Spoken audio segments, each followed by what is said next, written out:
जय शिव शंकर मित्रों, मैं हरीश पांडे आज का विषय लेकर के प्रस्तुत हूँ।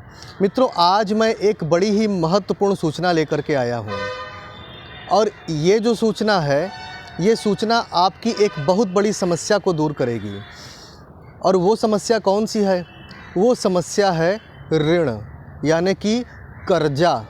ठीक है, आप ऋण लेते हैं और वो ऋण बढ़ता ही चला जाता है या चुकने का नाम ही नहीं लेता है और उस ऋण के बोझ तले आप दबने लगते हैं। अपमान का सामना करना पड़ता है और काफ़ी आपको अपने आप में आत्मग्लानि महसूस होती है कि मैंने कर्जा क्यों लिया। तो ऐसी दुखद स्थिति से बाहर आने के लिए एक चमत्कारी जानकारी लेकर के आया हूँ कि आपको ऐसे अवसर पे क्या करना चाहिए जिससे कि आपका कर्ज समाप्त होने का मार्ग खुले और आप अपना कर्ज चुका सकें। ठीक है, देखिए मित्रों, एक बात मैं आप लोगों को बतला दूं कि हमारा जीवन समस्याओं के बोझ से लद जाता है। क्यों? क्योंकि हम बैलेंस नहीं बना पाते हैं। बैलेंस बनेगा कैसे? पहले ये जानते हैं कि बैलेंस क्यों नहीं बन पाता। क्या होता है कि हम जीवन को जीने में पूरी तरह व्यस्त हो जाते हैं।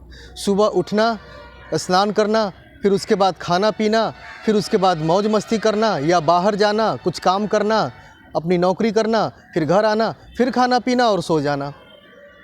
रिश्तेदारों से मिलना, मित्रों से मिलना, फ़ोन पर बातें करना, नेट पर चैटिंग करना, बस यही सब इसी में भूल करके हम रह जाते हैं। और होता क्या है कि हमारे पुण्यों का खजाना धीरे धीरे खाली होने लगता है, हमारा तेज समाप्त होने लगता है और तब हम कमज़ोर पड़ जाते हैं और जाने अनजाने में हमें बिना एहसास हुए पता चले ही समस्याएं हम पर अपनी पकड़ जमाना शुरू कर देती हैं। इसीलिए मैं बार बार जोर देता हूँ कि अपनी दिनचर्या में साधना को शामिल कीजिए। प्रतिदिन कम से कम आधा या 1 घंटा पूरी तरह एकाग्र होकर के साधना कीजिए, मंत्र जप कीजिए, स्तोत्र पाठ कीजिए, चालीसा पाठ कीजिए। 1 घंटे का समय ईमानदारी से भगवान को समर्पित कीजिए और कुछ ऐसे भी काम कीजिए जिससे कि आपके नवग्रह बैलेंस हों।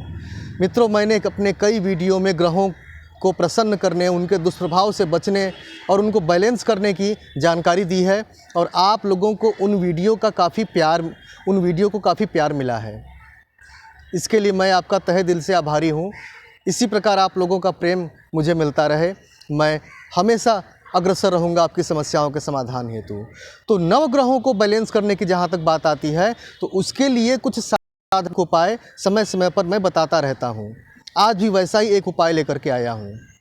चलिए जानते हैं वो उपाय क्या है। देखिए मित्रों, ऋण का संबंध मंगल देव से होता है। जब आप मंगल देव के ऋणी हो जाते हैं तो आप ऋण में फंस जाते हैं। खैर, फंसते कैसे हैं पहले वो जान लीजिए। आर्थिक स्थिति खराब होती है तो अपने ज़रूरतों की पूर्ति के लिए हम क्या करते हैं? ऋण लेते हैं। कोई भी लेता है क्योंकि ज़रूरतें तो पूरी करनी आवश्यक हैं, तो ऋण हमें लेना ही पड़ेगा।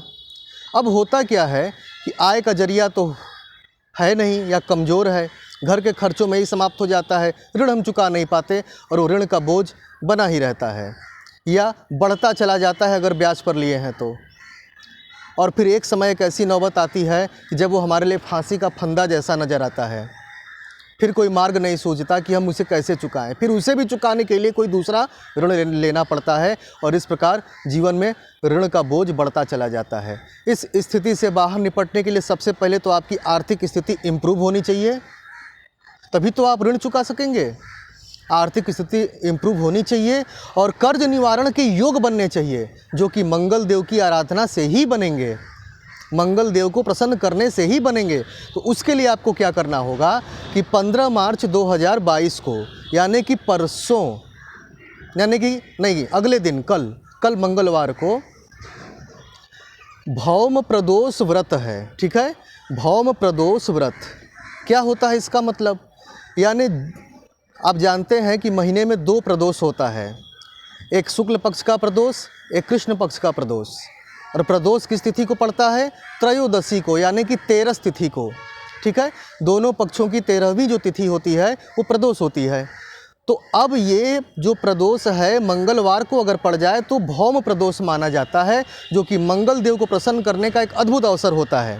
ठीक है, तो चलिए अब जान लेते हैं कि आपको मंगल देव को कैसे प्रसन्न करना है। ऐसा नहीं है कि ये वीडियो अगर आपने आज देखी तभी आपका काम हो पाएगा। आप इस वीडियो का उपयोग अगले प्रदोष पर भी कर सकते हैं, है ना। चलिए, जो लोग आज देख ले वे तो भाग्यशाली हैं। खैर, आपको क्या करना है भौम प्रदोष को यानी 15 तारीख को, कि आपको बिल्कुल प्रातःकाल उठ जाना है। भगवान सूर्य को स्नान करने के बाद लोटे में जल लेकर उसमें लाल रोरी डाल लीजिएगा, कुमकुम डाल लीजिएगा, उससे अर्घ दे दीजिएगा भगवान सूर्य को और उनसे प्रार्थना कीजिएगा कि हे प्रभु आशीर्वाद दीजिए, मंगल देव की कृपा मुझे प्राप्त हो और मेरा आज का व्रत प्रयास सफल हो।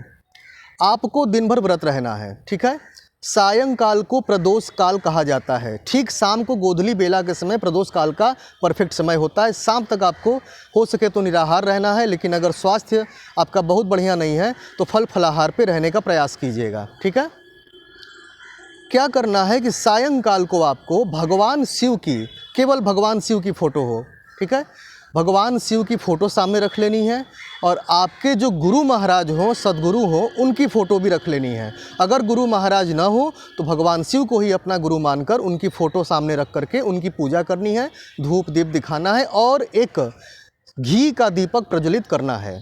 ठीक है, एक घी का दीपक प्रज्वलित करना है और उसके पश्चात फिर वहीं बैठ करके ओम नमः शिवाय का कम से कम 10 माला जाप करना है। माला से जाप न कर सकें तो वहीं बैठ करके कम से कम 20 मिनट आप लगातार जप करते रहिए, जप करते रहिए। आपको मंगल देव की आराधना डायरेक्ट नहीं करनी है, आपको पहले भगवान शिव की आराधना संपन्न करनी है।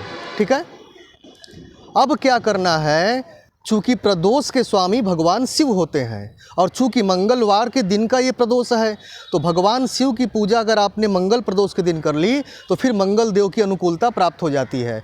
फिर क्या करना है, उसके पश्चात हनुमान चालीसा का पाठ करना है कम से कम 5 बार और बजरंग बली से प्रार्थना करना है कि हे प्रभु मुझे मंगल देव की अनुकूलता जो है कि प्रदान कीजिए और मेरे ऋण का समापन कीजिए, ऋण से बाहर निकलने का मार्ग बनाइए और मेरी आर्थिक उन्नति कीजिए। ठीक है, पूरे ईमानदारी से आपको ये प्रदोष का व्रत करना है और फिर मेरे बताए अनुसार विधि से पूजा पाठ करनी है। अगले दिन से ही आपको अनुकूलता दिखना शुरू हो जाएगी चमत्कारिक रूप से और धीरे धीरे कर्ज निवारण के योग बनते चले जाएंगे और आप धीरे धीरे कर्ज से बाहर आ जाएंगे। ये होता है भौम प्रदोष की ताकत। और आप अगर अपना कल्याण चाहते हैं और अपने 9 ग्रहों की कृपा अपने ऊपर चाहते हैं तो हर महीने की कोई न कोई एक प्रदोष या शुक्ल पक्ष की, नहीं कृष्ण पक्ष की आप मत कीजिए, गृहस्थ हैं शुक्ल पक्ष की ही कीजिए।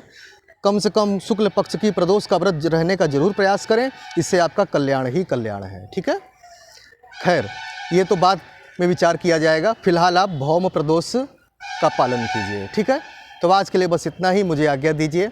जय शिव शंकर।